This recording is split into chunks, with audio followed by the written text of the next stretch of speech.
You have been such a big influence on huge sports athletes, sports programs. How did you come to K-State? How does K-State get the talents of Ben Newman? First off, I appreciate you saying all those things, but I feel blessed that I get to be at K-State. And, the real blessing is 11 years ago, Coach Klienman, through a former player at North Dakota State who I was working with, he was in the NFL, a player by the name of Craig Dahl, sending a message to North Dakota State saying, hey, you need to bring this guy in to speak. So the blessing really started 11 years ago, and I had one chance to speak after they had just finished winning 4 straight national championships. I'm wondering what the hell they're bringing me in for. They know what they're doing. And I got done with that talk, and it makes me emotional every time I think about it, because I bear hugged Coach Klienman. Our relationship started then. The players embraced me, and here we are 11 years later that I was blessed that he brought me with him to Kansas State. The people in Manhattan, the players in Manhattan, the K-State, the Emaw family. I mean, it is, for those that are part of it, it is very, very special. I just feel blessed to be a part of it. Was there anything about Klienman that I guess stuck out to you? I mean, like I said, you probably have met a lot of people on your journey. What was it that allowed you to just go, hey, I got to investigate this further? It was an initial conversation that we had in his office before I even went down to speak. And he made a comment where he alluded to the fact that no matter how much winning they were doing at North Dakota State, or no matter how much winning or success he had in his life, he was always trying to find the little things that he could do to continue to win, the little things that he could do to continue to get better. And I think that's one of the things that's such a blessing for all of us that are part of this program, is that Coach Klienman doesn't just teach us how to win football games. Coach Klienman teaches us how to be the best we can be in life. And, there's a select few players who go on to play in the NFL. We've been putting more into the league lately, and Kansas State's done it,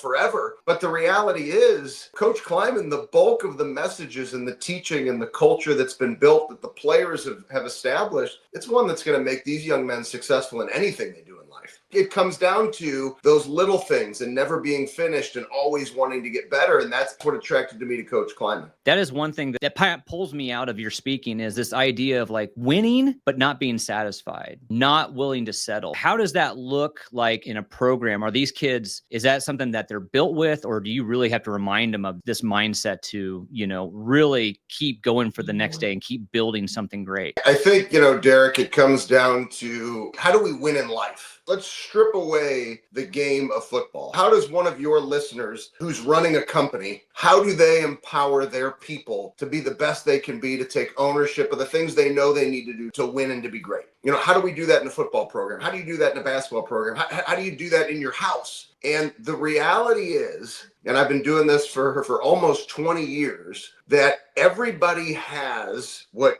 I know you enjoy the show, and I appreciate the support. Oh, yeah.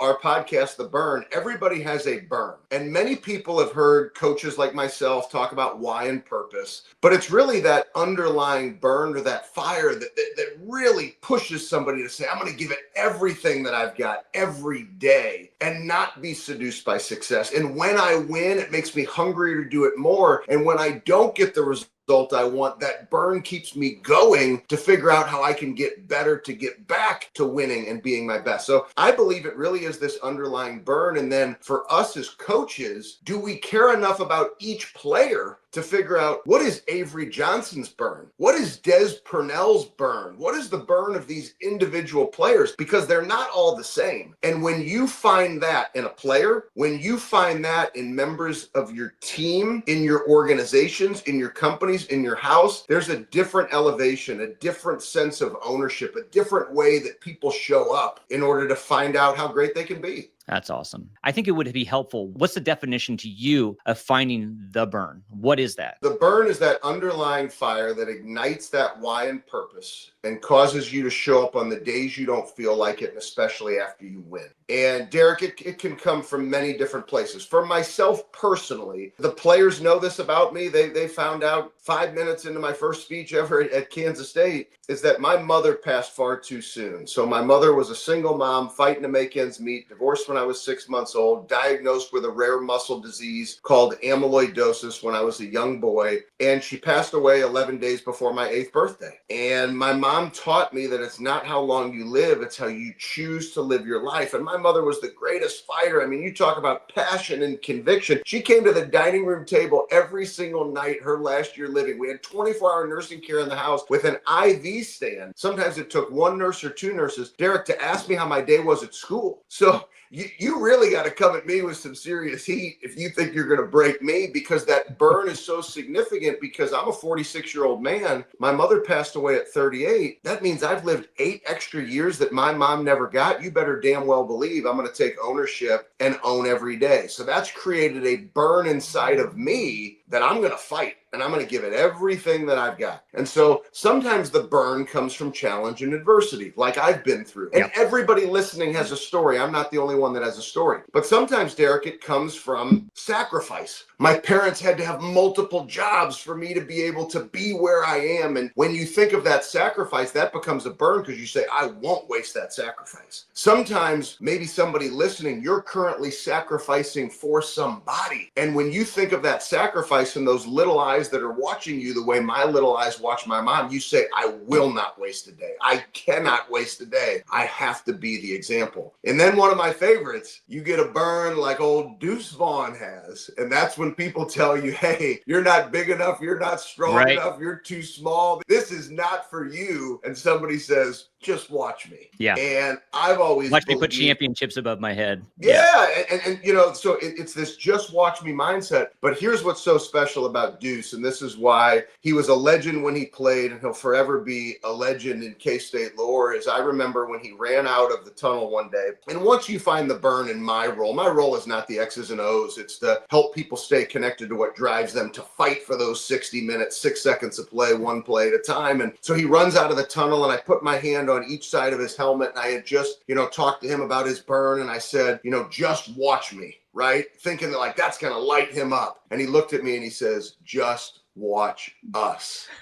And he made it all about the team. And so much as it was his motivation, he was told, man, you're too small. He flipped it and made it all about the team. That is what made Deuce Vaughn special. And that's an example of the burn. Oh my gosh. That's great. Love hearing that. Well, one thing that I have just been curious about is just from a fan standpoint, I'm on the sidelines watching you pump these guys up, and you have to deal with the bad parts about the game as well. I've always been curious, when that quarterback comes off the field, or if that receiver who fumbled the ball, or the quarterback who just threw an interception comes off the field, what do you say to these guys? What is there to say? Is it different for every athlete? It is different for every athlete. And those are the nuances or the details of the job that become most important. Anybody can run up to somebody, give them a fist pound, give them a slap on the back and say, Avery, way to put it on the numbers. Great touchdown pass to Garrett Oakley. I mean, anybody can do that. But the real job comes when a mistake is made, when a player fumbles the football, when a player makes a mistake. That's my real job. That's the essence of the job. Because if you think about it, all of a sudden, if Dylan Edwards fumbles the football, Brian Anderson is trying to rally the team, talking upstairs, looking on the Microsoft Surface boards now, trying to figure out, what are we going to do on the next series? He doesn't have time to go and console Dylan Edwards. So it becomes my responsibility to go up to Dylan and say, Dylan, you are so talented. Man, I love watching you run this football. Just let that thing go. And the next time we hand this off to you, which is probably going to be the next darn play, just cut it loose and be you three, right? And just remind him that we can't go back and rerun that play. I can't go to the official and say, hey, Dylan really didn't mean to fumble the football. Do you mind if we go redo that one over again? You're not going to get that, right? Coach Klienman's never going to get us to rerun a play. So we have to learn to stay neutral through the ups and the downs. And that's really the biggest goal that I have, is when a player does something great, can we stay neutral and attack the next play for 6 seconds? When you make a mistake, can we get you back to neutral and have intentional focus to attack the next play for 6 seconds? That's the real core and nature of my job. Is that something you experienced through Saban, or, is that something that you picked up at Alabama, or who taught you these things? How did you come up with this mindset or this intuition, this gut, these ideas of how to mold and get people in the right mindset? It's kind of a wild story. A lot of people don't know this, but show them your coffee cup. So believe it or not, do you know this part of my story? No, go ahead. Everybody, if you can't see or you're listening and you can't see the video, I had Derek hold up his coffee cup because he took a sip earlier and it says Dunder Mifflin. My first job out of college, I was a paper broker for Evanston Paper Company in Evanston, Illinois. I was literally Steve Carell out of the office, Mr. Dunder Mifflin. I was a paper broker, Derek. I learned challenge and adversity, staring fear in the face, having to deal with a positive mindset, having to stay neutral. Back when I was getting told no, fresh out of college, that people didn't want to buy paper from me. And I don't say this to impress anybody. I say it to impress upon the point. I was able to shift my perspective to say, if I saw my mother come to the dining room table with an IV stand, who gives a hell? Like, who cares if this person told me no to buying paper? I'm going to call somebody else to buy paper. And so I just knew, because of perspective, that I had to continue to fight. And that carried through to my start in sports. So I then became a financial advisor. I was then invited to speak. For 5 years, all my work was corporate. A lot of people don't realize that. And still to this day, 70% of my work is corporate. Only 30% is sports. Sure. And so my old high school basketball coach called me, Derek, and said, Benny boy, still calls me Benny boy to this day. And he always comes to a Kansas State game with me at least once a year. And he said, Benny boy, these kids are underperforming. You got to come fire them up. And in 2011, I went back to my high school basketball team. And some of these principles that I used as a coach and a speaker in the business world, prize fighter days and I am statements and what are now known as our 6 mental training tools, I was using them in business. I brought them into sports. Then Ladue basketball turned into some college football talks and working with my first professional athlete, which turned into North Dakota State, which led to Alabama, which led to everything. And so I owe so much of this to all of the people who gave me a chance, right? And the people who gave me a chance, and then myself, the resilience that I learned from my mom to just keep fighting, keep the perspective, and keep that neutral mindset through the ups and the downs. So it's actually been in the corporate world and sports. And the unique thing is when you go to an Alabama and you see, wow, this applies at Alabama. Those are the standards, the mindset at Alabama, which is the same we had at North Dakota State, which is the same now we have at Kansas State. You realize that many of these truths are universal, whether it be in business or in sports. That's great. Kind of going back to K-State a little bit, I was also wondering about these athletes and student athletes. I think there's probably a lot that we don't really know in the public about a student athlete. One, probably forgetting that they're just kids still. Well, they're learning to be adults. Is there anything else that you think about that people just don't realize about these people? That maybe one thing that I will say after talking to some athletes recently, it's a lot what they do. The commitment is ridiculous.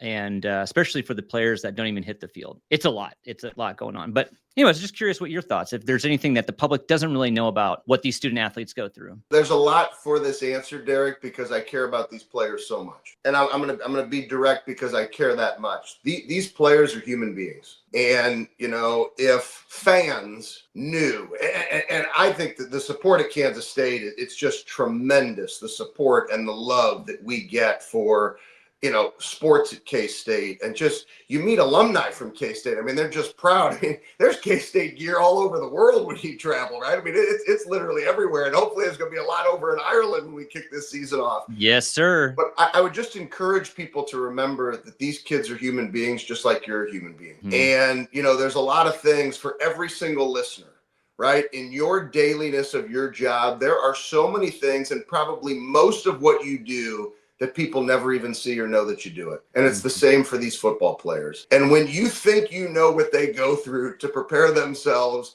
to get onto that field, or the players who never see the field and the sacrifice they're willing to make to prepare and to be part of the team and to take their piece of ownership, knowing that their number may never get called, it is extraordinary. And these men impress me. I'm proud to be part of this family. These men make me better. But I just encourage people to know that, like, these kids are human beings who are sacrificing a lot and doing way more than you even see. I encourage people to remember that through the ups and downs of everything that goes into a football season. Yeah, the human being part, that kind of hits a little bit different if you put it in the right framework.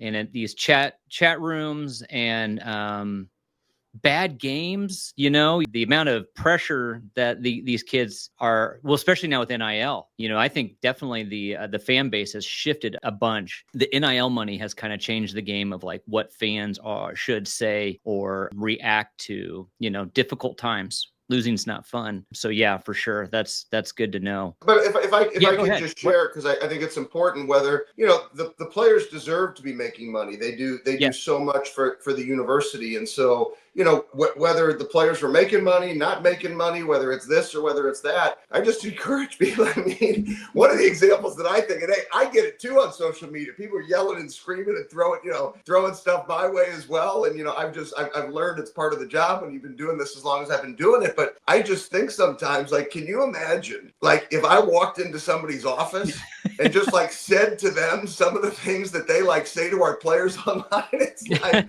wait a second now, like, yeah, it can wouldn't you work. imagine somebody It doesn't comes make into sense. your office or home? It doesn't make sense. And I sometimes I just smile and I say, I wish that everybody knew, because you'd love these kids that much more. Right. If you really knew what they went through, you would love them that much more. Right. That's great. I will humbly admit that I did a reel and Instagram reel about you selfishly so I can get this interview. And I have 5 more minutes with you, Ben. People pay thousands of dollars for your time. So I'm just hacking the system right now. Let's talk about mindset. I get your brain for a second. Mindset. What hit me this week was, well, it's been happening recently, is I'll be in my normal state of motion, and then I find the burn, throw it in my earbuds, and I just am shocked all the time by like how I needed the voice of your guests to just like pierce through this noise that I'm constantly integrated with. So my question is, this mindset, how do we keep in front of us the important things? What would you say is a good start to that? Because I think I want to have more of that in my life. Yeah, I want to have a life that reflects 2,138 consecutive days of working out. Like I want to go there, even though, I have to give myself grace. And, that just means I got screws loose, Derek. That's all that means. Well, okay, good. I'll that's what I'll tell people. But yeah, that mindset, just that constant reminder. Any advice there? Because I want to grow there. I want to grow. The world we live in today, Derek, it's so easy to be sucked into comparison. And, I wish I was this person, or I wish I was there, and I wish I was here. I always encourage people, find out what that burn really is for you and show up every day. Make sure your environment, this is a really critical piece. Your environment is actually set up to support the things that you say you want. A lot of times people, they tell us how great they want to be, and then we have a conversation with their action over 30 days, 90 days, a year, and you find out they really just don't want it that bad. And so we have to connect to the burn. We have to set up our environment, which could be as simple as, the burn is something I read every morning. It's something that I write it out. It's my alarm clock on my phone. It's the name, something that reminds you, that's my burn. I'm not going to waste this day. And then care enough, we call them prize fighter days at Kansas State. It's a concept I've taught for almost 20 years. And we have prize fighter days where here are the things I know I need to do in my disciplines and choices. And when I do these things and stack these days, not comparing myself to anybody else, but when I do this as part of this team, and I believe that everybody else is going to continue to do what they need to do, and we put all of that together, the burn and the work and the discipline, the byproduct is winning at very high levels. Yeah. And that's the same for you, right? Yeah. Connect to your burn. Make sure that environment is set up, and know that great discipline is going to cause you to win. And quit comparing yourself to anybody else. Every day you look yourself in the mirror and say, did Derek Richards do what he needed to do today to be the best he could be? And if you honestly do that, and you're honest with yourself and say, you know what, I didn't do what I needed to do today, but tomorrow I'm doing it. I'm not a failure. I'm not a loser that I didn't do it. But you know what? That was unacceptable today. Tomorrow I'm going to be better. And when we're honest with ourselves with that personal accountability, we will win big in life. How many non-essentials do you have every day now? What do you mean non-essentials? I've heard you talk about, these are the things that like, it's today, every day. Oh, I do yeah. these. So those are the elements of a prize fighter day. So the prize fighter day is made up of the personal, professional, and the of service. And so there are things, choices that when I do these things personally every day, the crazy workout. So like for me to win the day, I have to do this crazy workout. Today was 2,185 straight days. I know it's my reading and it's my Bible time. There's elements of my day that I have to do these things in order to win. Professionally, there's elements of the business. If I don't follow through with these disciplines, then the business is not going to grow and we can't impact people in sports and in business. Those things have to get done. They're non-negotiables. And then the of service piece is doing something every day that makes a difference for somebody else.